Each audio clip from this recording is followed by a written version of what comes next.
This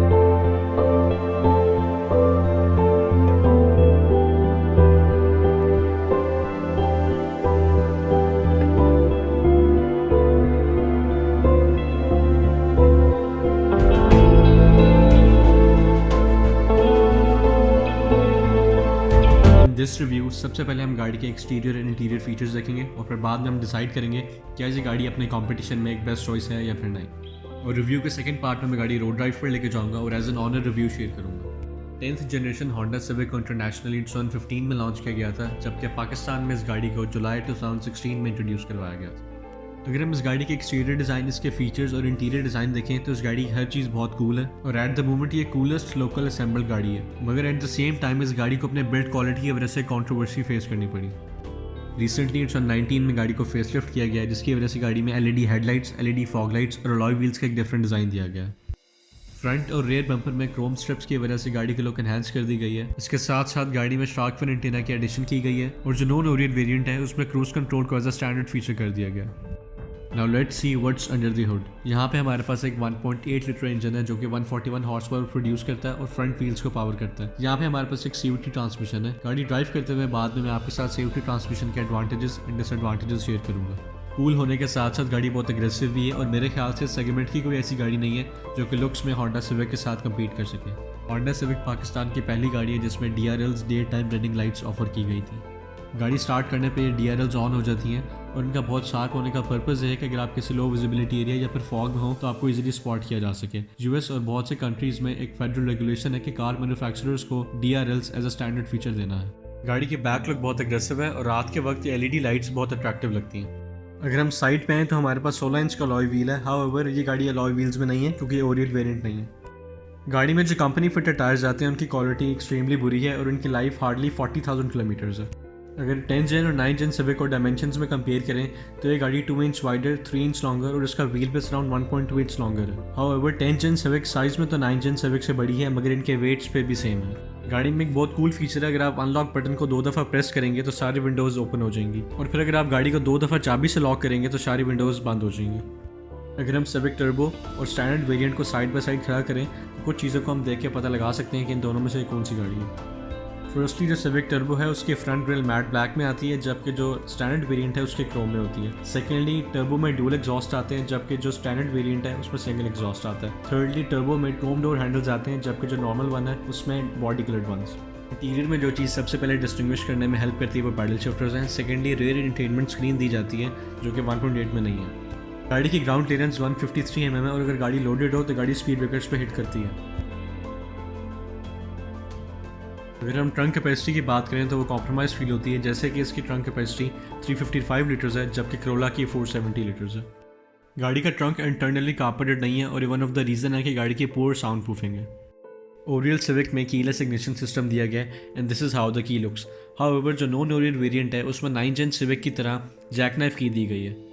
interior में enter होने के बाद जो चीज़ आप सबसे पहले फील करेंगे वो ये है कि ड्राइविंग पोस्चर बहुत अमेजिंग है। सीट्स आपको बहुत अच्छी तरीके से ग्रिप करती हैं और आप कैबिन के अंदर बहुत कॉन्फिडेंट फील करते हैं। गाड़ी के इंटीरियर की एक बहुत प्रीमियम लुक है और अपने कंपेटिटर्स में ये एक स्टेप अहेड है।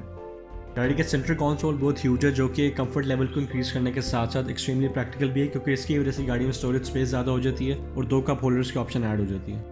ये एरिया इस गाड़ी के सेगमेंट में इवन इंटरेस्टिंग और यूनिक है, जैसे कि कन्वेंशनल हैंड ब्रेक को रिप्लेस कर दिया गया इलेक्ट्रॉनिक हैंड ब्रेक से, जो कि ज़्यादा कन्वीनियंट है। इस गाड़ी के सेगमेंट में ब्रेक होल्ड की प्रेजेंस एक बहुत यूनिक फीचर है जो कि बहुत यूजफुल और कन्वीनियंट है। इसका पर्पस ये है कि अगर आप किसी सिग्नल या फिर स्टॉप पे गाड़ी खड़ी करना चाहते हैं तो आपको ब्रेक पेडल प्रेस करने की जरूरत नहीं है। आप ब्रेक होल्ड दबाएंगे तो गाड़ी खुद ही ब्रेक प्रेशर रिटेन करेगी और उस जगह पे खड़ी हो जाएगी, और फिर आप जिस तरह गैस पेडल दबाएंगे तो गाड़ी मूव करने लग जाएगी। और उसके बाद अगर आप किसी एक और जगह पे फिर से स्टॉप करेंगे तो ऑटोमेटिकली ब्रेक होल्ड अप्लाई हो जाएगा और एक एक्टिवेशन का साइन नीचे आ जाएगा। जैसे कि गाड़ी के इंटीरियर का एक बहुत इंप्रेसिव डिजाइन है तो गाड़ी में बहुत से कप होल्डर्स और स्टोरेज स्पेसेस हैं।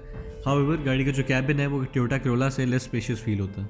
गाड़ी में जो कंपनी फिटेड एंड्रॉयड सिस्टम आता है उसका एंड्रॉयड वर्जन बहुत पुराना है। सेकेंडली इसमें बहुत सी इंप्रूवमेंट्स की जा सकती हैं। इंटीरियर में जो क्वालिटी यूज़ की गई है मटेरियल की वो बहुत अच्छी नहीं है, but at the same time ये बहुत इंफीरियर भी नहीं है। मगर जो ये वाला पार्ट है ये बहुत क्विक था वेयर एंड टीयर में और उसको बहुत जल्दी स्क्रैचेस पड़ गए थे। गाड़ी में जो फ्रंट दो विंडोज़ हैं वो ऑटोमेटिक हैं और जो फ्रंट पैसेंजर है उसके पास लॉक एंड अनलॉक कंट्रोल भी है। गाड़ी में एक बहुत यूज़फुल फीचर है, इन कंट्रोल्स को टैप करने से इंडिकेटर 3 बार ब्लिंक करता है और ये फीचर बहुत यूज़फुल है हाईवेज एंड मोटरवेज पे। Long with telescopic steering wheel जो गाड़ी की ड्राइविंग सीट है वो एडजस्टेबल है, जिसकी वजह से हर बंदा अपने हाइट के हिसाब से अपना ड्राइविंग पोस्टर सेट कर सकता है।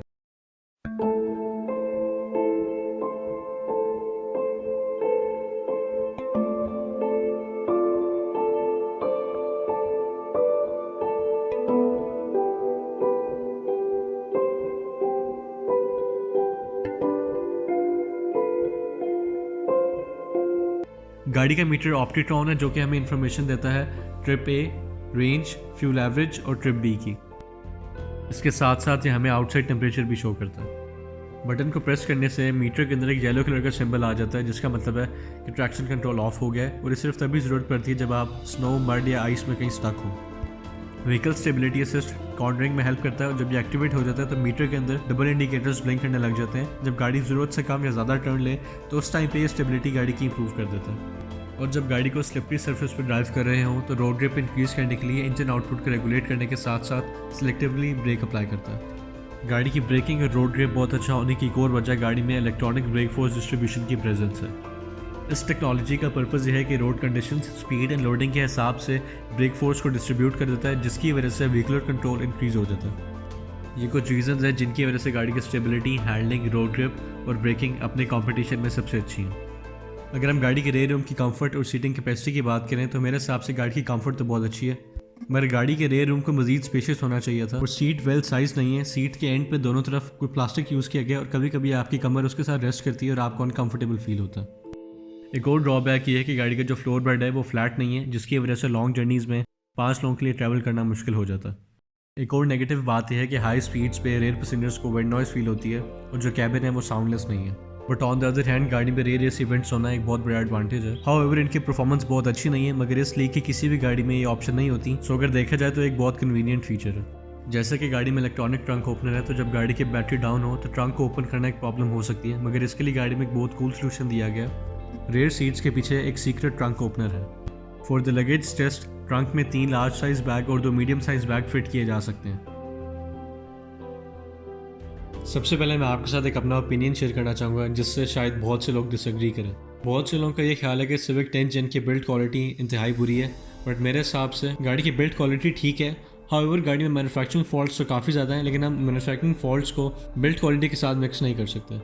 मेरे ख्याल से गाड़ी में 2 ही क्वालिटी इशूज़ हैं। नंबर 1 जो इनर डोर क्रोम हैंडल्स हैं उनकी क्वालिटी अच्छी नहीं है और वो कुछ देर बाद स्क्रैप कर जाते हैं। सेकेंडली गियर नॉब पर जो ग्लास यूज़ किया गया है उसकी क्वालिटी बिल्कुल भी अच्छी नहीं है।